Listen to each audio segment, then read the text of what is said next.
ആള് ചോദിക്കുന്നു നിങ്ങളിപ്പോ പൂർണ്ണമായിട്ട് ഇപ്പൊ എൻ്റെ അടുത്ത് ചോദിച്ചു കുട്ടി നിങ്ങൾ എന്താണ് പൂർണ്ണം? ഞാൻ സ്ത്രീയാണ്, അത് പ്രൂഫ് കാണിക്കാൻ ഞാൻ തുറന്നു കാണിക്കണം. What nonsense. ഇങ്ങനെയുള്ള ആൾക്കാരെ ഞാൻ എന്താ പറയണം, അക്കട പക്കട. പറഞ്ഞത് ആരെ പറ്റിയാണെന്നുള്ളത് ഉദ്ദേശിക്കുമ്പോൾ തന്നെ മനസ്സിലാവുന്നുണ്ട്. ഓക്കെ, അപ്പൊ ജാസിയെ പറ്റിയാണ് ഉദ്ദേശിച്ചെന്നുള്ളത് എനിക്ക് കറക്റ്റ് കാര്യം പിടികിട്ടി. അപ്പൊ ഒരു വിമനായിട്ട് മാറിയിട്ടുണ്ടെങ്കിൽ എനിക്ക് നടക്കുന്നതില് ഇങ്ങനെ ഇങ്ങനെ ഇങ്ങനെ അതൊന്നും വേണ്ട. ഗോഷ്ഠികള് കണ്ണുരുട്ടിൽ സംസാരിക്കും, അതേ അങ്ങനെ ഉണ്ടല്ലോ, ഇതെങ്ങനെയാണ് കേട്ടോ, ഇങ്ങനെയാണ് കേട്ടോ. ഒരാണ് നല്ല പുരുഷൻ, പൂർണ്ണമായിട്ടുള്ള ഒരു പുരുഷൻ വന്നിട്ട് അതേ ഞാനൊരു ട്രാൻസാണ്, എനിക്കൊരു ട്രാൻസിന്റെ സർട്ടിഫിക്കറ്റ് തരൂ എന്ന് പറഞ്ഞാൽ അതേ എഴുതി കൊടുക്കണം. ആക്ച്വലി പറയണമെങ്കിൽ ഈ ട്രാൻസ്ജെൻഡർ എന്നുള്ള വാർത്ത എനിക്ക് ഒരിക്കലും ഇഷ്ടപ്പെടാത്ത കാര്യം. ഈ കേരളത്തിൽ കൊണ്ടുവന്ന് ഈ 2013-14 ശേഷം ഈ ട്രാൻസ്ജെൻഡേഴ്സ് എല്ലാവരും വന്നിട്ട് ഞങ്ങളൊരു ട്രാൻസ് ട്രാൻസ് എന്ന് പറയുന്നത് അത് മറ്റുള്ള സംസ്ഥാനങ്ങളിലെല്ലാം മാറി, നമ്മുടെ ഇന്ത്യയിൽ തന്നെ. പക്ഷെ കേരളത്തിൽ മാറിയില്ല എന്ന് മാലിക എന്ന് പറയുന്ന വ്യക്തി പറയുമ്പോൾ ഞാൻ പറയുന്ന കാര്യം എന്താന്ന് വെച്ചാൽ അതൊരു വിക്ടിം കാർഡായിട്ട് ഇറക്കുവാണ് ട്രാൻസ്ജെൻഡർ കമ്മ്യൂണിറ്റി എന്ന് തോന്നിയിട്ടില്ലേ? ഞാൻ 39 വർഷം പൂർണ്ണമായിട്ടുള്ള ഒരു ആണായിട്ട് ഞാൻ ജീവിച്ചു, പൂർണ്ണമായിട്ടും. ഞാനൊരു സിംഗപ്പൂർ സിറ്റിസൺ ആണ്. ആക്ച്വലി ചോദിക്കുമോ ഇന്ത്യ വിട്ടിട്ട് പോയി, പിന്നെ ഇപ്പൊ എല്ലാവരും എന്നോട് പറഞ്ഞു നീ എന്തിനാ ഇങ്ങോട്ട് വന്നത്? ട്രാൻസ്ജെൻഡറിന്റെ ആനുകൂല്യങ്ങൾ എടുക്കാൻ വേണ്ടിയിട്ടാണോ നീ ട്രാൻസ്ജെൻഡർ പറഞ്ഞ് തിരിച്ചു വന്നിരിക്കണം? നീ ഒരു പെണ്ണല്ലേ എന്നൊക്കെ എൻ്റെ അടുത്ത് ഒരു ട്രാൻസ്ജെൻഡർ എന്നെ വിളിച്ചെന്നെ ചീത്തയൊക്കെ പറഞ്ഞു. കേരളത്തിൽ വന്നേനെ അന്നത്തെ കാല് നമുക്ക് ഹോൾ വേണം എന്ന് പറഞ്ഞിട്ടുണ്ടെങ്കിൽ ലിറ്ററലി അവർ അത് ഉള്ളിൽ ക്രിയേറ്റ് ചെയ്യും. ഈ നമ്മുടെ പാർട്ടിനെ, പീനസിലുള്ള പാർട്ടിനെ അവർ കട്ട് ചെയ്തിട്ട് തിരിച്ച് ഉള്ളിലേക്ക് ചെയ്തിട്ട് അവർ സ്റ്റിച്ച് ചെയ്തു. ദീർഘകാലമായിട്ടുള്ള ഒരു ഡൗട്ടാണ്. സോ നമ്മളിപ്പോ ഒരു സർജറി ചെയ്ത് പൂർണ്ണമായിട്ടും മാലിക എന്ന് പറയുന്ന വ്യക്തി ഇപ്പം ഒരു ഫീമെയിൽ ആയി എന്നാണ് പറയുന്നത്. But in A sexual relationship ഒരു സ്ത്രീക്ക് കിട്ടുന്നത് പോലെ തന്നെ ആ ഒരു സെക്ഷൽ സാറ്റിസ്ഫാക്ഷൻ കിട്ടുന്നുണ്ടോ? എനിക്ക് ഈ ഒരു കാർഡ് കിട്ടി, ഞാൻ ഇനി മുതൽ ഈ ഒരു ഐഡന്റിറ്റിയിൽ അറിയപ്പെടുന്ന ആൾ വന്ന് പറഞ്ഞു. പക്ഷെ ഞാൻ അവിടെ ശ്രദ്ധിച്ച കേസ്, ഒരു സർജറി, ഡൗൺ സർജറിയും ചെയ്തിട്ടില്ല, അപ്പർ സർജറി ഒന്നും ചെയ്യാതെ എങ്ങനെയാണ് ട്രാൻസ്ജെൻഡർ കാർഡ് ഒരാൾക്ക് കിട്ടുന്നത്?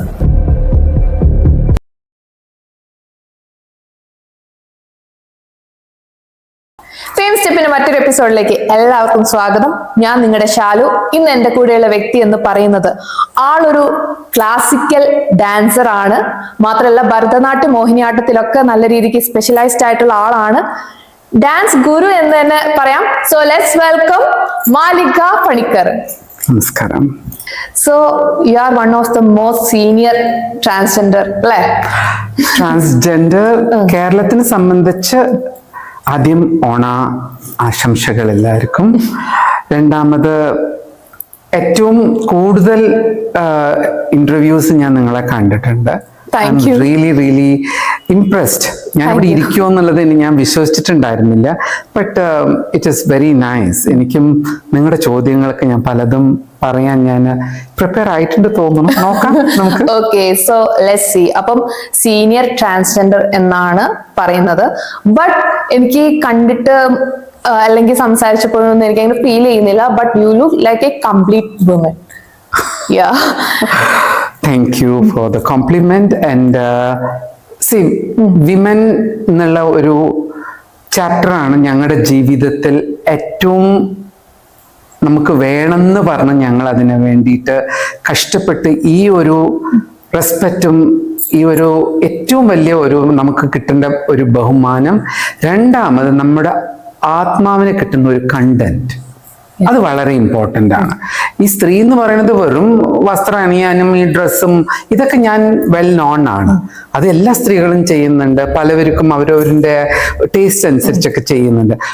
പക്ഷെ നമുക്ക് നമ്മുടെ ഈ ഒരു ട്രാൻസ്ജെൻഡർ കമ്മ്യൂണിറ്റിയുടെ ഉള്ളിൽ അവർ എക്സ്ട്രാ കുറച്ച് ചെയ്യും, എക്സ്ട്രാ ഇതായിട്ട് വരും, ഒരു റിവീലിംഗ് ആണ്, അങ്ങനെയൊക്കെയാണ് പലതും പറയുന്നത്. അപ്പൊ ഇത് എനിക്ക് തോന്നണു നമ്മൾ പെണ്ണായി എന്നുള്ളത് ആർക്കും ബോധിക്കേണ്ട ഒരു ആവശ്യം. പൊതുവെ നമുക്ക് ആർക്കും we don't have to establish we have become a women. She ഒരു നാച്ചുറൽ വിമൻ തന്നെ എന്നും ഒരു വിമൻ ആണെന്ന് പറഞ്ഞിട്ട് എന്നും കാട്ടിക്കൂട്ടില്ല. ഒരിക്കലും ഇല്ല. ഇല്ലേ? ഞാൻ എന്തിനാണ് ഇപ്പോൾ ഒരു വിമനായിട്ട് മാറിയിട്ടുണ്ടെങ്കിൽ എനിക്ക് നടക്കണതില് ഇങ്ങനെ ഇങ്ങനെ ഇങ്ങനെ അതൊന്നും വേണ്ട. ഗോഷ്ഠികള് കണ്ണുരുട്ടൽ സംസാരിക്കണം, അതേ അങ്ങനെ ഉണ്ടല്ലോ, ഇതെങ്ങനെയാണ് കേട്ടോ, ഇങ്ങനെയാണ് കേട്ടോ, ഇങ്ങനെയൊന്നും നമ്മൾ സംസാരിക്കേണ്ട ആവശ്യമില്ല. വോയിസ് മോഡുലേഷനും കൂടി മാറ്റണം. ഇപ്പോ സയൻസ് ഒരുപാട് ഡെവലപ്പ് ആയിട്ടുണ്ട്, വേണ്ടവർക്ക് ചെയ്യാം. ബട്ട് എന്നെ പൊറുത്ത വരയ്ക്ക് എൻ്റെ വോയിസ് വന്നിട്ട് ഇപ്പോൾ ഇന്ത്യയിൽ വന്നിട്ട് വേണമെങ്കിൽ നിങ്ങളെ മനസ്സിലാക്കാം. പക്ഷെ എത്ര ഫിലിം ആക്ട്രസസ് ഉണ്ട് അവർക്കൊക്കെ ആ വോയിസ് വന്നിട്ട് ഒരു മെജസ്റ്റിക്. യൂറോപ്പിൽ എനിക്ക് കിട്ടുന്നത് എന്താ പറയുക, സെക്സി വോയിസ്. അവിടെയുള്ള ആൾക്കാർ നമ്മൾ പറയുന്നത് oh you got a very sexy voice. So അവിടെ ഡിഫൈൻ ചെയ്യുന്നില്ല എവിടെയും. സോ നമ്മൾ എങ്ങനെയാണ് നമ്മൾ പെരുമാറുന്നതാണ് വരുന്നത്. അല്ലാണ്ട് നമ്മുടെ ശബ്ദത്തിലും നമ്മൾ കാട്ടിക്കൂട്ടുന്ന ആ വിമൻ എന്ന് പറഞ്ഞിട്ട് ആക്ച്വലി പറയണമെങ്കിൽ ഈ ട്രാൻസ്ജെൻഡർ എന്നുള്ള വാർത്ത എനിക്ക് ഒരിക്കലും ഇഷ്ടപ്പെടാത്ത കാര്യമാണ്. അതൊരു ടെക്നിക്കൽ നെയിമാണ്. എന്തുകൊണ്ട് നമ്മുടെ മലയാളം ഇത്രയും എല്ലാവരും പറയും മലയാളം സംസാരിക്കുമോ, ഇംഗ്ലീഷിലൊന്നും പറയാം. അപ്പൊ ട്രാൻസ്ജെൻഡർ മാത്രം എന്തിനാ ഇംഗ്ലീഷിൽ സംസാരിക്കുന്നത് എല്ലാവരും? അത് തെറ്റല്ലേ? അതൊരു ടെക്നിക്കൽ നെയിമാണ്. എല്ലാ LGBTQ കമ്മ്യൂണിറ്റി എന്ന് പറയുന്ന പോലെ ഒന്നൊന്നിനും ഓരോരോ ഇതുണ്ട്, അർത്ഥങ്ങളുണ്ട്. അത് ഞാൻ ഡിസ്ക്രൈബ് ചെയ്യാൻ എനിക്ക് താല്പര്യമില്ല.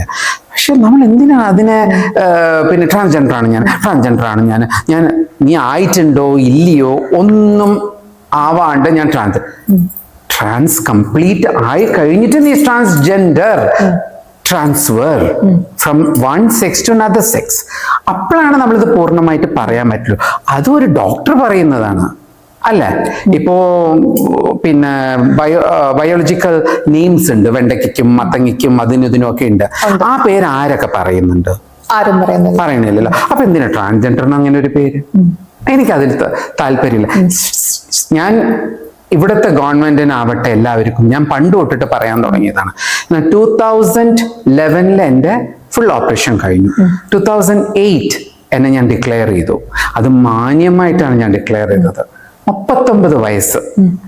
ഒരു ജീവിതത്തിൽ ഒരു മനുഷ്യന്റെ ഈക്വൽ ജീവിതം എന്ന് പറയുന്നതാണ്. അതിൽ ഞാൻ 39 വർഷം പൂർണ്ണമായിട്ടുള്ള ഒരു ആണായിട്ട് ഞാൻ ജീവിച്ചു, പൂർണ്ണമായിട്ടും. പക്ഷെ ഞാൻ ഈ പറയുന്ന പോലെ ഞാൻ അങ്ങനെയായിരുന്നു ഇങ്ങനെയായിരുന്നു എന്ന് ഞാൻ പറയില്ല. എൻ്റെ ജീവിതത്തിൽ അങ്ങനെ ഒരു പ്രേമോ ഞാൻ ആണുങ്ങളെ തേടി പോവുക അങ്ങനെയൊന്നുമില്ല. ഞാനൊരു ഡാൻസ് ടീച്ചറാണ്. എൻ്റെ റെപ്യൂട്ടേഷൻ ഏറ്റവും ഇമ്പോർട്ടൻ്റ് ആണ്. എൻ്റെ അടുത്ത് പഠിക്കാൻ വരുന്ന പാരൻസ് കുട്ടികളെ അയക്കുന്നത് എൻ്റെ റെപ്യൂട്ടേഷൻ നോക്കിയിട്ടാണ് അല്ലേ? ഞാൻ ഗിരീഷ് എന്ന വ്യക്തി മാലികയായി മാറിയപ്പോഴും ആ റെപ്യൂട്ടേഷൻ ഈക്വൽ ആയിട്ടാണ് ഞാൻ മെയിൻറ്റെയിൻ ചെയ്തത്. എൻ്റെ അടുത്ത് ഒരു കുട്ടികളും എന്നെ വിട്ടുപോയില്ല. ഞാൻ ഇൻഫാക്ട് എല്ലാവരോടും പറഞ്ഞു. പക്ഷെ ഞാൻ കുറേ റൂൾസ് ഉണ്ടാക്കി. എങ്ങനെ പറഞ്ഞിട്ടുണ്ടെങ്കിൽ, നമ്മൾ പനമരത്തിന്റെ താഴത്ത് നിൽക്കുമ്പോൾ കള്ളു കുടിച്ചില്ലെങ്കിലും കുടിച്ചു എന്ന് പറയുന്ന പോലെ എല്ലാവരും പറയും ഇല്ലേ? അപ്പോൾ ഞാനൊരു ഗിരീഷായിരിക്കുമ്പോൾ എൻ്റെ അടുത്ത് പല ആണുങ്ങളും എൻ്റെ സ്റ്റുഡൻസിന്റെ പാരൻസ് എല്ലാവരും വളരെ സഹജമായിട്ട് നമ്മളോട് സംസാരിക്കാം, ഒന്ന് തൊടാം എല്ലാം ഉണ്ട്. പക്ഷേ ഞാനൊരു സ്ത്രീ ആയിട്ട് മാറുമ്പോൾ അവര് ഭാര്യ, അവരെ മക്കൾ എല്ലാവരും ഉണ്ട്. ഇനി നമ്മൾ കണ്ണിൽ കാണുന്നവരെല്ലാവരും അങ്ങനെ പറയില്ല. ഇയാൾക്ക് എന്തിനാ ഇവരോട് ഇങ്ങനെ സംസാരിക്കുന്നത്? എക്സ്ട്രാ നമുക്ക്. അപ്പൊ നമ്മൾ ഇനിയും കെയർഫുൾ ആയിരിക്കണം. ഇന്ന് സമൂഹത്തില് ഈ പറഞ്ഞ എനിക്കിപ്പോ ഇതിനൊരു നല്ല പേര് കൊടുക്കണം. നിങ്ങൾക്ക് എന്തെങ്കിലും തോന്നിയിട്ടുണ്ട് അങ്ങനെ ഒരു നല്ല പേര്? ഇപ്പൊ നമ്മുടെ ട്രാൻസ് ജെൻഡർ എന്ന് പറയുന്ന പോലെ ഇപ്പൊ തിരുനെങ്കൈ, തിരുനമ്പി, അങ്ങനെ 2 പേര് കൊടുത്തിട്ടുണ്ട്. അതിലെ അർത്ഥങ്ങൾ നോക്കുമ്പോൾ നമുക്ക് ഒരളവിന് നമുക്ക് കേൾക്കുന്നത് കിന്നർ, ഗന്ധർവ എന്നൊക്കെ പറയുമ്പോൾ ഒരു നമ്മുടെ കലാചാരം, നമ്മുടെ ടെക്സ്റ്റ്, സംസ്കൃതം എല്ലാത്തിനും ഒരു ഇണഞ്ഞ ഒരു വാർത്തകൾ. ഇവൻ ബാംഗ്ലൂരിലാവട്ടെ അവർക്കൊരു നല്ല പേരുണ്ട്, പിന്നെ ഹൈദരാബാദിലുണ്ട്, ഓൾ ഓവർ ഇന്ത്യയിലും നമുക്കൊരു കിന്നർ സമൂഹം എന്ന് പറയുമ്പോൾ കേൾക്കാൻ എന്തൊരു റെസ്പെക്റ്റബിൾ ആയി. ഈ കേരളത്തിൽ കൊണ്ടുവന്ന് ഈ 2013-14 ശേഷം ഈ ട്രാൻസ്ജെൻഡേഴ്സ് എല്ലാവരും വന്നിട്ട് ഞങ്ങളൊരു ട്രാൻസ് അങ്ങനെ വിളിച്ചു പറഞ്ഞു. ഓക്കെ, ഇവിടെ എനിക്ക് പറയാനുള്ള കാര്യം, ഞങ്ങളൊരു ട്രാൻസ് എന്ന് പറയുന്നത് അത് മറ്റുള്ള സംസ്ഥാനങ്ങളിലെല്ലാം മാറി, നമ്മുടെ ഇന്ത്യയിൽ തന്നെ. പക്ഷെ കേരളത്തിൽ മാറിയില്ല എന്ന് മാലിക എന്ന് പറയുന്ന വ്യക്തി പറയുമ്പോൾ ഞാൻ പറയുന്ന കാര്യം എന്താന്ന് വെച്ചാൽ, അതൊരു വിക്ടിം കാർഡായിട്ട് ഇറക്കുവാണ് ട്രാൻസ്ജെൻഡർ കമ്മ്യൂണിറ്റി എന്ന് തോന്നിയിട്ടില്ലേ? അത് നിഷേധിക്കാൻ പറ്റുമോ? ഉണ്ട്, ഇല്ല, ഞാൻ നിഷേധിക്കില്ല. എന്താ അറിയോ, ഇപ്പൊ സിംഗപ്പൂരിൽ എനിക്ക് ലീഗൽ, ഈവൻ മറ്റു രാജ്യങ്ങളിലും നിങ്ങൾ നിങ്ങളുടെ ഐഡന്റിറ്റി ഐഡന്റിഫൈ ചെയ്യുന്ന സമയത്ത് അതിനൊരു പ്രോസസ്സ് ഉണ്ട്. ആർക്കും ഇപ്പോൾ യൂറോപ്പിലൊക്കെ വന്നിട്ട് ഫുൾ ഓപ്പറേഷൻ, കാനഡ, അമേരിക്ക എല്ലാം ഫുൾ ഓപ്പറേഷൻ എല്ലാം അവരാണ് കൊടുക്കുന്നത്. ഇവിടെയും അവിടെയാണ് നമ്മൾ ചെയ്ത് കഴിഞ്ഞ് പോയി ക്ലെയിം ചെയ്ത് പൈസ വാങ്ങുന്നുണ്ട്. അപ്പോ അതിനൊരു കറക്റ്റായിട്ട് അനലൈസ് ചെയ്യാൻ ഒരു കറക്റ്റ് ഡോക്ടേഴ്സ്, കറക്റ്റ് പീപ്പിൾ ഉണ്ടാകുമ്പോൾ ഒരു പാനൽ ഉണ്ടാവണം. ഈ പാനലാണ് ഇവിടെ മിസ്സിങ്. അപ്പോ തടിയെടുത്തവനെല്ലാം രാജാവ് എന്ന് പറയുന്ന പോലെ ഇന്നിപ്പോ ഞാൻ ഒരു ഡ്രസ്സ് കെട്ടിയിട്ട് ഞാനേ ഇങ്ങനെ ഒരാണ്, നല്ല പുരുഷൻ, പൂർണ്ണമായിട്ടുള്ള ഒരു പുരുഷൻ വന്നിട്ട് അതേ ഞാനൊരു ട്രാൻസാണ്, എനിക്കൊരു ട്രാൻസിന്റെ സർട്ടിഫിക്കറ്റ് തരൂ എന്ന് പറഞ്ഞാൽ ദേ എഴുതി കൊടുക്കണു. ഞാൻ സത്യം പറഞ്ഞിട്ടുണ്ടെങ്കിൽ ഞാൻ അതിന് ഒരു പ്രൊസീജിയർ വെക്കണം. നിങ്ങൾ ഇത്ര ഹോർമോൺസ് എടുത്തിരിക്കണം, നിങ്ങൾ ക്രോമോസോൺസ്, ഈ ക്രോമോസോൺസിനെ കുറിച്ചിട്ട് പല തെറ്റിദ്ധാരണകളുണ്ട്. എല്ലാവരും പറയുന്നത് ക്രോമോസോൺസ് 2+1 അങ്ങനെയാണ് പറയുന്നത്. ശരിക്കും പറഞ്ഞിട്ടുണ്ടെങ്കിൽ അങ്ങനെയല്ല. ഈ ക്രോമോസോൺസ് എടുക്കുന്ന വിധം തന്നെ നമ്മുടെ സിംഗപ്പൂരിൽ വന്നിട്ട് ഇത് ഇന്നൊന്നല്ല, 50 വർഷത്തായി കോൺസ്റ്റിറ്റ്യൂഷൻ അവിടുത്തെ. അപ്പൊ ഇപ്പൊ 65 ഇയേഴ്സിന് മേലെ നമുക്ക് ഇൻഡിപെൻഡൻസ് അവിടെ സിംഗപ്പൂർ കിട്ടിയിട്ട് ഞാനൊരു സിംഗപ്പൂർ സിറ്റിസൺ ആണ്. അഫ്കോഴ്സ് പിറന്നത് ഇന്നും എൻ്റെ പിറന്നത് എവിടെയാ പറഞ്ഞിട്ടുണ്ടെങ്കിൽ മാന്യമായിട്ട് കേരളത്തിൽ, പാലക്കാട്. ഞാനത് നിഷേധിക്കൂല. എൻ്റെ ജന്മഭൂമി ഇവിടെ തന്നെയാണ്. പക്ഷെ നമുക്ക് ഒരാൾ അംഗീകാരം തരുന്നു, ഒരു അവാർഡ് തരുന്നു. ഇപ്പോ എത്രയോ വലിയ വലിയ ആക്ടേഴ്സിനൊക്കെ മറ്റുള്ള നാട്ടിൽ നിന്ന് കൊടുക്കുന്ന അവാർഡ്, അതൊരു honour, Oscar as an award അല്ലേ? എത്ര തന്നെ ഇവിടുന്ന് പത്മഭൂഷൺ, പത്മശ്രീ ഒക്കെ കിട്ടിയാലും ആ ഓസ്കർ കിട്ടുമ്പോൾ അതിനൊരു തനി മതിപ്പല്ലേ? അതുപോലെ തന്നെയാണ് നമുക്കും കിട്ടുന്ന ഈ ഒരു ഇമ്പോർട്ടൻ്റ് ആയിട്ടുള്ള ഒരു, ഇപ്പൊ മിസ് യൂണിവേഴ്സില് നമ്മുടെ കമ്മ്യൂണിറ്റി, ഞാൻ കമ്മ്യൂണിറ്റിനെ പറയുള്ളൂ, എന്നെ പോലെ ഇരിക്കുന്നവർ പോയിട്ട് അവിടെ പാർട്ടിസിപ്പേറ്റ് ചെയ്യുന്നുണ്ട് ഇല്ലേ? അപ്പൊ അതൊക്കെ ഇത്രയും ഒരു അച്ചീവ്മെന്റ് അവിടെ പെണ്ണായിട്ടാണ് അവർ അംഗീകരിച്ചത്. ഈ വാദിച്ച ആൾക്കാരും ഞങ്ങൾ ഇത്രയും പ്രോസസ്സിൽ പോയി ഫുൾ പെണ്ണായി മാറിയതിന് ശേഷം ഞങ്ങൾ എന്തുകൊണ്ട് മിസ് യൂണിവേഴ്സിൽ പങ്കെടുക്കാൻ പറ്റില്ല എന്ന് ചോദിച്ചതില് കാനഡയാണ് കേസിട്ടത്. അവർ വിജയിച്ചു, കിട്ടി.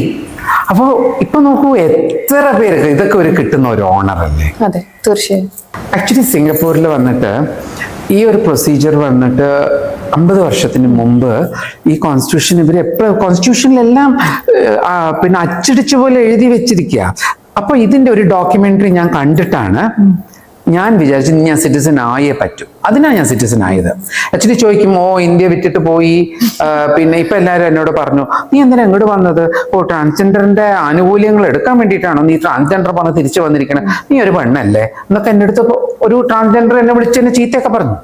കേരളത്തിൽ വന്നേനെ കേക്ക് ഈ കഥ കുട്ടി. അപ്പൊ അവരുടെ വിചാരം ഞാനിവിടെ വന്നിട്ട് ഈ ആനുകൂല്യങ്ങൾ എനിക്ക് എടുക്കാൻ വേണ്ടിയിട്ടാണ് ഞാനിവിടെ വന്നിരിക്കുന്നതും, അപ്പൊ അതിനാണ് നിന്നെ ട്രാൻസ്ജെൻഡർ എന്ന് നീ പറയണു.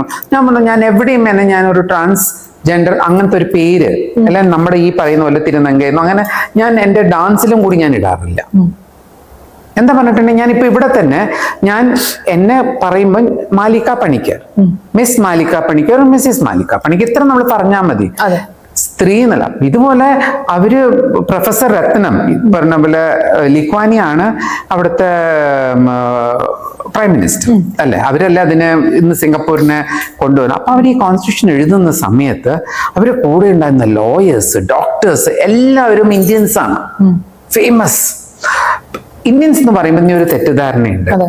നമ്മൾ ഇന്ത്യൻസ് എന്ന് പറയുമ്പോൾ ശ്രീലങ്കയിൽ നിന്ന് വരുന്ന ആൾക്കാരെയും നമ്മൾ ഇന്ത്യൻസ് എന്നാ പറയും, അവിടുന്ന് വരുന്ന ആൾക്കാരെയും. അപ്പൊ അവിടുന്ന് വന്ന ആൾക്കാരും നമ്മളവിടുന്ന് വരുമ്പോൾ എല്ലാവരും ഈ പ്രൊഫസർ രത്തൻ എന്ന് പറയുന്നവരാണ് നമ്മുടെ പഴയ സയൻസ് ബുക്കിൽ നിന്ന് റീഇൻവെന്റ് ചെയ്തിട്ടാണ് ഈ ഓപ്പറേഷനെ കൊണ്ടുവന്ന് സക്സസ് ആക്കിയിട്ട് കൊണ്ടുവന്നത്.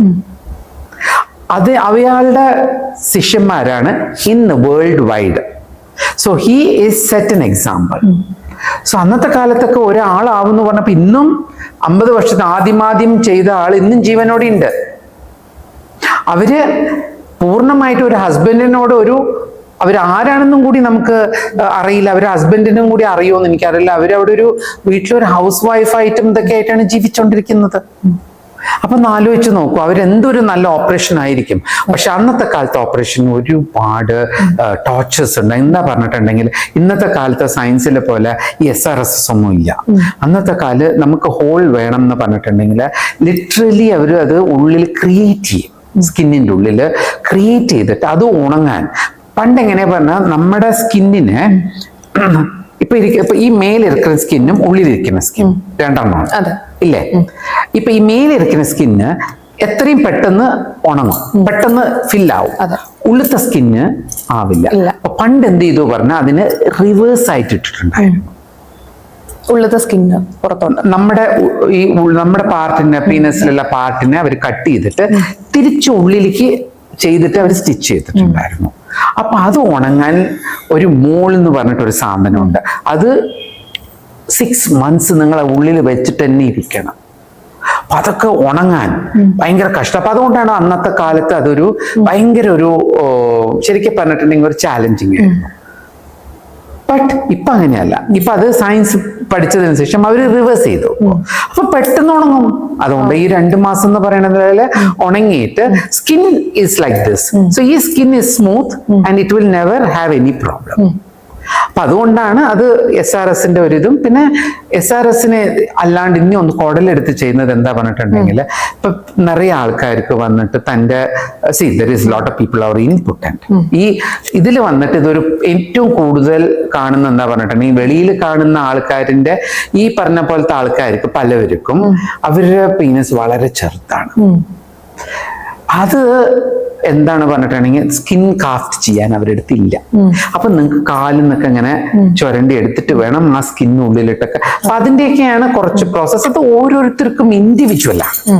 ഇപ്പൊ എന്റെ ജീവിതത്തിൽ ഞാൻ ഇതുപോലെ എനിക്കും ഒരു മലേഷ്യയിലെ ഒരു പിന്നെ നമ്മുടെ സമൂഹത്തിലിരിക്കവർക്കും 2 പേർക്കും ഒരു ഭയങ്കര ആർഗ്യുമെന്റ് വന്നു. സെയിം ഡോക്ടറെ ചെയ്ത് അവർക്ക് ഒരുപാട് കോംപ്ലിക്കേഷൻ വന്നു, എനിക്ക് ഒരു കോംപ്ലിക്കേഷൻ. അപ്പൊ ഞാൻ പറഞ്ഞു എനിക്ക് ഒന്നും നടന്നില്ല എന്ന് പറഞ്ഞപ്പോൾ അവർ എന്നെ അങ്ങോട്ട് ചീത്ത പറയാൻ തുടങ്ങി. ഓ നീ എന്താ വലിയ ഇതാണോ, നീ വലിയ സക്സസ് ആണോ, എനിക്ക് മാത്രമേ ദൈവമില്ല. ഞാൻ പറഞ്ഞു ദൈവത്തിന്റെ അനുഗ്രഹം കൊണ്ട് എനിക്കൊന്നും അങ്ങനെയൊന്നും വന്നില്ല എന്ന് പറഞ്ഞു. എനിക്ക് മാത്രമേ ദൈവം, ഞങ്ങൾക്കും ദൈവമുണ്ട്. ഇതൊക്കെ ആർഗ്യുമെന്റ് വെറുതെ അനാവശ്യമായിട്ട്. സോ ഇതൊക്കെ നമ്മൾ അവോയ്ഡ് ചെയ്യണം.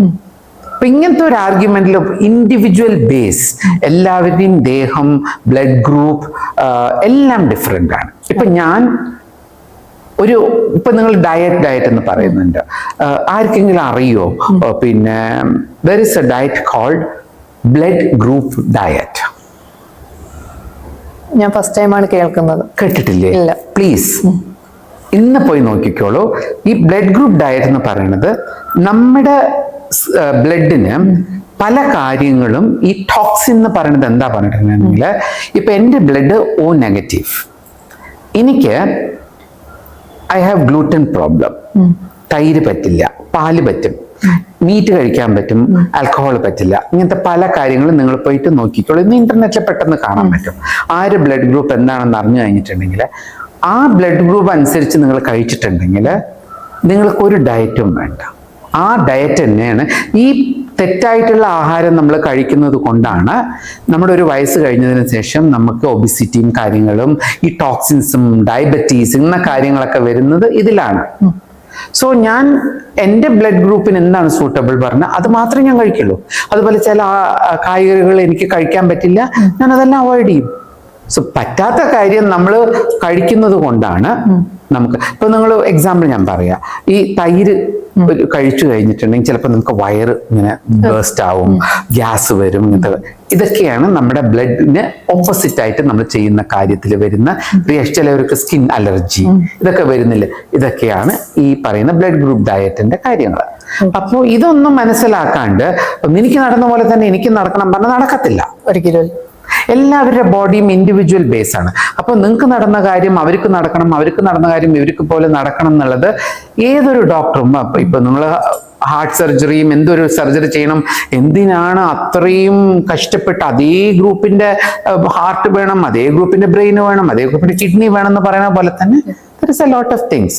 സോ ഈ ഓപ്പറേഷനിൽ പലവർക്കും തെറ്റായിട്ട് പോയിട്ടുണ്ടെങ്കിൽ ഇതൊന്നും കറക്റ്റായിട്ട് നമ്മൾ ചിലവരെന്ത് ചെയ്യുന്നുണ്ട്, ബഡ്ജറ്റ് നോക്കിയിട്ട് പോയിട്ട് ചീപ്പായിട്ടുള്ള ഡോക്ടേഴ്സിൻ്റെ അടുത്ത് പോയി ചെയ്തിട്ട് വരും. ഈ ചെയ്തിട്ട് വരുന്നതിൽ ഞാൻ പെണ്ണായി എന്ന് പറഞ്ഞ പെണ്ണാവില്ല. എന്താ പറഞ്ഞ എപ്പോ ഒരു കണ്ടന്റ് ആവും, നമ്മുടെ ഓപ്പറേഷൻ സക്സസ്ഫുൾ ആയിട്ട് എങ്ങനെ സക്സസ്ഫുൾ ആയി എന്ന് ഇപ്പൊ ചോദിച്ചു കഴിഞ്ഞാൽ, ഓ നിങ്ങൾ സക്സസ്ഫുൾ എങ്ങനെ ആയി എന്നറിയും. അഫ്കോഴ്സ് ഞാൻ ഒരാണിന്റെ കൂടെ അഫ്കോഴ്സ് എനിക്ക് സെക്സ് ഉണ്ടാവണം. Sex is only part of a life. Sex is not life. Okay, അപ്പൊ എനിക്ക് ഒരു ചോദ്യം ചോദിക്കാനുള്ളത് എന്റെ ദീർഘകാലമായിട്ടുള്ള ഒരു ഡൗട്ടാണ്. സോ നമ്മളിപ്പോ ഒരു സർജറി ചെയ്തു പൂർണ്ണമായിട്ടും മാലിക എന്ന് പറയുന്ന വ്യക്തി ഇപ്പം ഒരു ഫീമെയിൽ ആയി എന്നാണ് പറയുന്നത്. But in A sexual relationship ഒരു സ്ത്രീക്ക് കിട്ടുന്നത് പോലെ തന്നെ ആ ഒരു സെക്ഷൽ സാറ്റിസ്ഫാക്ഷൻ കിട്ടുന്നുണ്ടോ? 100% കിട്ടുന്നുണ്ട്. എനിക്ക് കിട്ടുന്നുണ്ട്. എന്താ അറിയോ, അതിനാണ് പറയണത് ഇന്ന് ഡോക്ടേഴ്സ് ഇപ്പൊ ഞാൻ ചെയ്തതിനെക്കാട്ടും ഞാനിപ്പോൾ റിഗ്രറ്റ് ചെയ്യണം. ഞങ്ങളൊക്കെ ഓപ്പറേഷൻ ബ്രസ്റ്റ് വെക്കുന്ന സിലിക്കോൺ വെക്കുന്ന സമയത്ത് ഇപ്പൊ വന്നിരിക്കുന്ന മാതിരി ലൈഫ് ലോങ് സിലിക്കോൺ ഒന്നും വന്നിട്ടില്ല. ഇപ്പൊ അത് ഞാൻ 20 വർഷത്തിന് എനിക്ക് ഗ്യാരണ്ടി തന്നിട്ടുണ്ട്, ഞാൻ അത് കഴിഞ്ഞാൽ മാറ്റണം. പക്ഷെ ഇപ്പൊ ലൈഫ് ലോങ് വന്നിട്ടുണ്ട്. അപ്പൊ അതൊക്കെ കാണുന്ന സമയത്ത് ഇപ്പോഴുള്ള യങ്സ്റ്റേഴ്സും ഇപ്പത്തുള്ള ആൾക്കാരൊക്കെ അതെന്താ പറയുക, ഞാൻ ചെയ്യുന്ന സമയത്ത് ഞാൻ പുതിയതായിരുന്നു, അപ്പത്തുള്ള ടെക്നോളജി എന്തുണ്ടായിരുന്നു. പക്ഷെ ഇപ്പൊ നിങ്ങൾ കാണിക്കുന്ന ഫുൾ ഓപ്പറേഷനില് അതിന്റെ വിലയും അതുപോലെയുണ്ട്. 40 lakhs 50 lakhs only down surgery. Okay. And what is the speciality? Who does that? ഇപ്പൊ എനിക്കത് ആവശ്യമില്ല. എന്താ പറഞ്ഞിട്ടുണ്ടെങ്കിൽ ഇത് ചെയ്യുന്നത് എങ്ങനെ പറഞ്ഞിട്ടുണ്ടെങ്കിൽ there are lot of high level society escorts or the people who really have lot of money, millionaires. അവർക്ക് ഇതുപോലെ ആവണം എന്നുണ്ടെങ്കിൽ അവരതിനെ സ്പെൻഡ് ചെയ്യും. പക്ഷെ ഒരു പെണ്ണിനെയും ഇവർക്കും തമ്മിൽ ഒട്ടും വ്യത്യാസമില്ല, അത്രയും പെർഫെക്റ്റ്. എന്താ പറഞ്ഞാൽ ഇപ്പൊ ഈ സർജറിയിൽ പല സർജറികളുണ്ട് കേട്ടോ. ചില ആൾക്കാർക്ക്, ചില ആണുങ്ങൾക്ക് നമ്മൾ എത്ര തന്നെ നമ്മൾ ആരാണെന്ന് അറിയാണ്ട് നമ്മൾ പോയാലും ഈ പ്രോസ്റ്റിറ്റ്യൂഷൻ ഇതില്ല ഞാൻ പറയുന്നത് കേട്ടോ.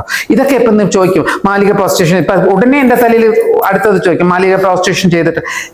നമ്മൾ ചെയ്തിട്ട് വേണം എന്ന് അറിയുന്നില്ല. നമ്മളുടെ ഫ്രണ്ട്സ് ഉണ്ട്, ആൾക്കാരുണ്ട്, അവരോടൊക്കെ പോയി നമ്മൾ സംസാരിക്കണം. ഇന്ന് ഞാൻ കൊടുക്കുന്ന ഇൻഫർമേറ്റീവ് എങ്ങനെയാ പറഞ്ഞിട്ടുണ്ടെങ്കിൽ, ഞാൻ ഇപ്പൊ ശങ്കരാചാര്യർ എടുക്കും, അവർക്ക് അറിയാത്തൊരു ടോപ്പിക്കാണ് ആ സ്ത്രീ ചോദിച്ചത്, സെക്സ് എന്താണെന്ന് ചോദിച്ചപ്പോ ആൾക്കൊന്നും അറിയില്ല. അപ്പൊ കൂടുമാറി വന്നിട്ട് ശേഷമാണ് ആ ബ്രഹ്മചാരി അതെന്താണെന്ന് മനസ്സിലാക്കി അതിന്റെ ആൻസർ വന്ന് പറഞ്ഞത്. അതുപോലെ തന്നെ നമുക്കും എന്ത് ചെയ്യണമെന്നും ആവശ്യമൊന്നുമില്ല. ഇപ്പൊ നമ്മൾ റെഫർ ചെയ്യാൻ നമുക്കിന്ന് എല്ലാ യൂട്യൂബിന്റെ എല്ലാം ഉണ്ട്. ഞങ്ങളുടെ കാലത്ത് എന്തുണ്ടോ ഒന്നുമില്ല. ഡാൻസ് പഠിപ്പിക്കുന്നു, അതുപോലെ തന്നെയായിരുന്നു. അപ്പൊ അതുപോലെ തന്നെ നമ്മൾ എന്തും ഓപ്പൺ മൈൻഡഡ് ആയിട്ട് നോക്കണം. ഇപ്പൊ ഞാൻ റീസെന്റ് ആയിട്ട് ഇപ്പൊ ഊർവശി നമ്മുടെ ഇന്റർവ്യൂസ് കാണുകയായിരുന്നു കേട്ടോ. I was so taken up by the way ഒരു പ്രാക്ടിക്കൽ ഒരാൾ ജീവിച്ച് സംസാരിച്ച വാർത്തകൾ, എന്തൊക്കെ ഡിഫിക്കൽട്ടി ഉണ്ടാവുന്ന അവർ പറഞ്ഞു. അതെങ്ങനെ വന്ന്, അത് അനുഭവപ്പെട്ടിട്ട് വന്നതാണ് അവരുടെ ആ സ്പീച്ച്. അതിൽ നിങ്ങൾ എന്തെങ്കിലും ഒരു തെറ്റ് കണ്ടുപിടിക്കാൻ പറ്റുമോ? ഇല്ല. അതുപോലെ തന്നെ എക്സ്പീരിയൻസ് നമുക്ക് ചെയ്യണം. അതിന് നമ്മൾ കഷ്ടപ്പെട്ട് പോയി അതിന്റെ കാര്യത്തിൽ അവിടെ പോയി നിന്നാലേ അതൊക്കെ കാണാൻ പറ്റത്തുള്ളൂ, അല്ലേ?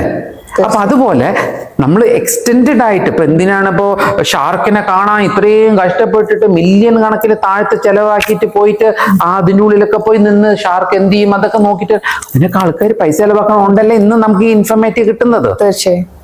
അപ്പൊ ഇതുപോലെ തന്നെ നമ്മളെ പോലെയുള്ള ആൾക്കാര് നമ്മുടെ വരുന്ന ജനറേഷന് എങ്ങനെയാണ്, ഇപ്പൊ ഞാൻ സിംഗപ്പൂരില് ഞാൻ വരുന്നവരെയും എത്രയോ ട്രാൻസ്ജെൻഡേഴ്സ് സ്പാർക്ലിംഗ് എന്ന് പറഞ്ഞിട്ടുണ്ടായിരുന്നു. 39 വയസ്സിൽ എല്ലാവരും എന്നെ കളിയാക്കി. ഓ, ഇവള് വന്നിട്ട് 39 വയസ്സിൽ പോയിട്ട് ഇവള് ആവുമോ എന്ന് പറഞ്ഞു. ലേറ്റാ വന്നാലും ഞാൻ ലേറ്റസ്റ്റ് ആയിട്ട് വന്നു. പക്ഷെ അതിൽ ഞാൻ സക്സസ് എടുത്തു. ആരും ടി വിയിൽ വന്നിട്ടില്ല, അവിടുത്തെ നാഷണൽ ടി വിയിൽ. ഞാൻ ടി വിയിലും വന്നു, ടി വിയിൽ ഞാൻ ജഡ്ജായിട്ട് വന്നു. 1 day സക്സസ്. എൻ്റെ അടുത്ത് സംഗീതയാണ് ഇരിക്കുന്നുണ്ടായിരുന്നു ആദ്യത്തെ പ്രാവശ്യം ഞാൻ ഗിരീഷായിട്ട് നിൽക്കുന്ന സമയത്ത്. അന്നേ ഞാൻ സക്സസ് ആയി. അതിൻ്റെ അടുത്ത വർഷത്തെ ഇതിൽ ഞാൻ മെയിൻ ജഡ്ജ്. അപ്പൊ ആദ്യത്തെ ഇതുണ്ടല്ലോ അവര് ഇത് ചെയ്യുന്ന സമയത്ത് ബൗൺസേഴ്സും എല്ലാവരും വെച്ച് അവര് പേടിച്ചു. എന്താണ്, ഞാൻ ആദ്യമായിട്ടാണ് ഒരു ട്രാൻസ്ജെൻഡർ എന്ന് പറയാൻ, സോറി ആ വാർത്ത യൂസ് ചെയ്യുന്നില്ല, ഞങ്ങളുടെ കമ്മ്യൂണിറ്റിയിൽ നിന്ന് ആദ്യമായിട്ട് ഒരാൾ അവിടെ ഇരിക്കുന്നത്. അപ്പൊ എങ്ങനെ ആൾക്കാർ റിയാക്ട് ചെയ്യും? പക്ഷെ എനിക്ക് അവിടെ പെർമിഷൻ കിട്ടിയത് ഗവൺമെന്റിന്റെ പെർമിഷനൊക്കെ വാങ്ങിയിട്ടാണ് അവർ ചെയ്തത്. എന്തുകൊണ്ട് എനിക്കത് കിട്ടി? എൻ്റെ education, my reputation and the way what I have achieved for Singapore. അതുകൊണ്ടല്ലേ എനിക്ക് സിറ്റിസൺ തന്നത്. വെറുതെ ഒന്നും ഗവൺമെന്റ് കൊടുക്കുന്നില്ല. ഇല്ല, ഇതെല്ലാം എൻ്റെ പഠിച്ച ഇൻസ്റ്റിറ്റ്യൂഷൻ കലാക്ഷേത്രയിൽ പഠിച്ചു. പിന്നെ ഞാൻ അച്ചീവ് ചെയ്ത ഇത്രയും കുട്ടികളെ പഠിപ്പിച്ച എത്രയും വെൽ വേഴ്സ്ഡ്, എൻ്റെ പെർഫോമൻസ്, ഇതെല്ലാം കഴിഞ്ഞിട്ടാണ് എനിക്ക് കിട്ടിയിരിക്കുന്ന അംഗീകാരം. അപ്പൊ ഞാൻ എന്നും മെറിറ്റിൽ പോയി നമ്മൾ എടുക്കണം. വെറുതെ നിന്നിട്ട് ഇന്നത്തെ, അതുകൊണ്ടാണ് എനിക്ക് ഇന്നത്തെ മീഡിയയില് പലവരെയും എനിക്ക് കാണുന്ന സമയത്ത് പലവരും പറയുന്നുണ്ട്, ഓ നിങ്ങൾക്കൊക്കെ ഞങ്ങളെ കണ്ടിട്ട് അസൂയാണ്. എന്തുട്ട് അസൂയ? എവിടുന്ന് അസൂയ? ഞങ്ങളുടെ നോളേജ് എന്തെങ്കിലും ഒരു കാര്യം ഇവർക്ക് അതൊന്നും പോയിട്ടില്ല. അവർക്ക് ഈ പിന്നെ നെഗറ്റീവ് കാര്യം ചെയ്തിട്ട് ഇങ്ങനെ പെട്ടെന്ന് ഫേമസ് ആയിട്ട് അവരത് പറയണത് ഇന്ന് ഞങ്ങള് ആണ് നിങ്ങളെ കാട്ടി മേലെ നിൽക്കുന്നത്. ഞാൻ പറഞ്ഞു, നിന്നോളൂ. ബേസ് സ്ട്രോങ് ആയില്ലാണ്ട് ആരും അതിന്റെ മേലെ പോയി നിന്നാലും അവിടെ നിന്ന് താഴത്ത് വീഴന്നെ ചെയ്യുള്ളൂ എന്നല്ലാണ്ട്, ഈ പറഞ്ഞ പോലെ ഞാൻ അനുഭവിച്ചിട്ട് പോയ ഒരാളാണ്. അപ്പൊ ഈ ഓപ്പറേഷൻ ചെയ്ത കാര്യങ്ങളും ഇതെല്ലാം ഇപ്പൊ ഞാൻ ഇത്രയും ഷെയർ ചെയ്തിട്ടുണ്ട്. ഇതുവരെ ഞാൻ ആർക്കും ഷെയർ ചെയ്തിട്ടില്ല. പക്ഷെ എന്തുകൊണ്ട് ഞാൻ ഇതൊക്കെ ഷെയർ ചെയ്യണോ പറഞ്ഞിട്ടുണ്ടെങ്കിൽ, വരുന്ന ആൾക്കാരെ നമ്മൾ പേടിപ്പിക്കാൻ പാടില്ല. തീർച്ചയായും അല്ലെ? ഈ പേടിപ്പിക്കാന്ന് പറയണത് പലവർക്കും എന്താ പറയുക, അന്നത്തെ കാലത്ത് ഞങ്ങളുടെ ഡാൻസ് ടീച്ചേഴ്സ് ഇവരൊക്കെ എങ്ങനെ അറിയോ, എല്ലാം പറഞ്ഞു തരില്ല. അത് എല്ലാ കലകളിലും അങ്ങനെ തന്നെയാണ്. ഇഷ്ടപ്പെട്ട ഒരാൾക്കോ ഇല്ലെങ്കിൽ തന്റെ മകനായിട്ടുള്ള ഒരു അടുത്ത പരമ്പരയ്ക്ക് മാത്രമേ ഒരു ആശാരി ആയാലും ഒരു പിന്നെ മാർഷൽ ആർട്ടും എല്ലാത്തിലും ഇല്ലേ, തീർച്ചയായും പൂർണ്ണമായിട്ട് കൊടുക്കില്ല. അത് ചിലവർക്ക് ടാലന്റ് ഉണ്ടാവും, മകനായിട്ടുണ്ടാവില്ല. പക്ഷെ എത്രയോ കഥകളില്ലേ, അവർക്ക് പഠിപ്പിച്ചു കൊടുത്തത് കൊണ്ടല്ലേ മറ്റേ സ്വന്തം മകന് ദേഷ്യം വന്നിട്ട് അവരെ കൊല്ലാനും കാട്ടിക്കൊടുക്കാനും എന്തൊക്കെ നടന്നിട്ടുണ്ട്. ഇതുപോലെ തന്നെ ഇൻഫർമേറ്റീവ് ആയിട്ടുള്ള കാര്യങ്ങൾ നമ്മൾ മറ്റുള്ളവർക്ക് പറഞ്ഞു കൊടുക്കണം. കേരളത്തില് ഞാൻ ഇത്രയും കാലം കേരളത്തിൽ ഇല്ലെങ്കിലും 2017 തുടങ്ങിയിട്ട് ഞാൻ ഫുൾ ആയിട്ടുണ്ട്. 2011 ആദ്യമായിട്ട് എൻ്റെ എൻട്രി മാലികയായിട്ട് പൂർണ്ണമായിട്ട് ആയിട്ട് ഞാൻ കേരളത്തിലെ മണ്ണിൽ കാല് കുത്തുള്ളൂ എന്നും പറഞ്ഞിട്ട് അത്രയും ഒരു തപസ് ചെയ്ത് എൻ്റെ ഓപ്പറേഷൻ കഴിഞ്ഞ് ഫുൾ പെണ്ണായിട്ടാണ് ഞാൻ അവിടെ കാല് കുത്തിയത്. അത് ഞാൻ എൻ്റെ നാട്ടിലേക്ക് കൊടുത്ത ബഹുമാനമാണ്. എന്താ അറിയോ, ഞങ്ങളുടെ സമയത്തൊന്നും ഈ ട്രാൻസ് എന്താണെന്നും കൂടി അറിയാവുന്നില്ല സമയത്താണ്. അപ്പൊ ഇന്നത്തെ കാലത്ത് ഡ്രസ്സ് ഇട്ടിട്ട് ഞാൻ ട്രാൻസാണ് ഒന്നും പറഞ്ഞ് നടക്കുന്ന ആൾക്കാരുണ്ട്. ഞാൻ എൻ്റെ ആരും ഉള്ളിൽ എന്താണെന്ന് നോക്കാൻ പോകുന്നില്ല. ആ ഒരു ധൈര്യത്തിലല്ലേ ചോദിച്ചു കഴിഞ്ഞിട്ടുണ്ടെങ്കിൽ ഉള്ളിലത് ഞാൻ കാണിക്കണോ? ഒരു ഇന്റർവ്യൂവിൽ ഇരുന്ന് ചിലവരൊക്കെ പറയുകയാണ്, ഒരാൾ ചോദിക്കുന്നു നിങ്ങളിപ്പോൾ പൂർണ്ണമായിട്ട്, ഇപ്പൊ എൻ്റെ അടുത്ത് ചോദിച്ചു, കുട്ടി നിങ്ങൾ എന്താണ് പൂർണ്ണം? ഞാൻ സ്ത്രീയാണ്, അത് പ്രൂഫ് കാണിക്കാൻ ഞാൻ തുറന്നു കാണിക്കണം. What nonsense. ഇങ്ങനത്തെയൊക്കെ ഒരു ആർഗ്യുമെന്റ് പറയുമ്പോൾ ഇതൊക്കെയാണ് സ്മോൾ മൈൻഡഡ് പീപ്പിൾ. അറിവുണ്ടാവാം, ടാലന്റ് ഉണ്ടാവാം, പക്ഷെ അതിനെ പ്രോപ്പറായിട്ട് യൂസ് ചെയ്യണം. തൻ്റെ ടാലന്റിനെ മിസ്കൺസെപ്ഷൻ ചെയ്തിട്ട് നമ്മുടെ സൊസൈറ്റിക്ക് പറയുമ്പോൾ ഈ കേൾക്കുന്ന ആൾക്കാർക്ക് എന്ത് തോന്നും? ഓ ഇതെല്ലാം അങ്ങനെ തന്നെയാണ്. വളരെ കറക്റ്റ് ആണ്. അതിനാണ് നമ്മൾക്ക് ഇനി എൻ്റെ കാര്യത്തിൽ ഞാൻ ഇത് പറയുന്ന ഒരു വേർഡാണ് കേട്ടോ, ഞാൻ എല്ലാവിടെയും അതേ യൂസ് ചെയ്യുള്ളൂ. ഇങ്ങനെയുള്ള ആൾക്കാരെ ഞാൻ എന്താ പറയണം, അക്കട പക്കട. പറഞ്ഞത് ആരെ പറ്റിയാണെന്നുള്ളത് ഉദ്ദേശിക്കുമ്പോൾ തന്നെ മനസ്സിലാവുന്നുണ്ട്. ഓക്കെ, അപ്പൊ ജാസിയെ പറ്റിയാണ് ഉദ്ദേശിച്ചെന്നുള്ളത് എനിക്ക് കറക്റ്റ് കാര്യം പിടികിട്ടി. ഇപ്പം ഇങ്ങനെയൊക്കെ പറഞ്ഞ് നടക്കുന്നതും ജാസി എന്ന് പറയുന്ന ആളാണ്. സോ ഇങ്ങനെ ഈ ഒരു കമ്മ്യൂണിറ്റിയുടെ, ഞാൻ ആ പേര് യൂസ് ചെയ്യുന്നില്ല കാരണം മാലിക എന്ന് പറയുന്ന ആൾക്ക് ആ വേർഡ് താല്പര്യമില്ല. സോ ഇങ്ങനെ ഈ ഒരു കമ്മ്യൂണിറ്റിയിൽ വന്നിട്ട് എനിക്ക് ഈ ഒരു കാർഡ് കിട്ടി, ഞാൻ ഇനി മുതൽ ഈ ഒരു ഐഡന്റിറ്റിയിൽ അറിയപ്പെടുന്ന ആൾ വന്ന് പറഞ്ഞു. പക്ഷെ ഞാൻ അവിടെ ശ്രദ്ധിച്ച കേസ്, ഒരു സർജറിയും, ഡൗൺ സർജറിയും ചെയ്തിട്ടില്ല, അപ്പർ സർജറി ഒന്നും ചെയ്യാതെ എങ്ങനെയാണ് ട്രാൻസ്ജെൻഡർ കാർഡ് ഒരാൾക്ക് കിട്ടുന്നത്? ഇത് നമ്മുടെ ഗവൺമെന്റ് എന്താ അറിയോ, നിങ്ങളൊരു സൂപ്പർ സ്റ്റാറാണ്, മീഡിയയിൽ ഇത്രയും ഫോളോവേഴ്സ് ഉണ്ട്, അപ്പൊ അവിടെ പോകുന്ന സമയത്ത് തന്നെ ആൾക്കാർക്ക് എന്തോ, അവരെ കാണുന്ന സമയത്ത് തന്നെ എന്തോ വലിയ ഒരു മമ്മൂട്ടിയും മോഹൻലാലും ഇല്ലെങ്കിൽ പിന്നെ ഷീല ചേച്ചിയും ഇല്ലെങ്കിൽ ശോഭനയും വന്ന് നിൽക്കുന്ന പോലെയാണ് അവർക്ക് ഇപ്പൊ ഉള്ള ആൾക്കാർ നോക്കുന്ന സമയത്ത് തോന്നുന്നത്.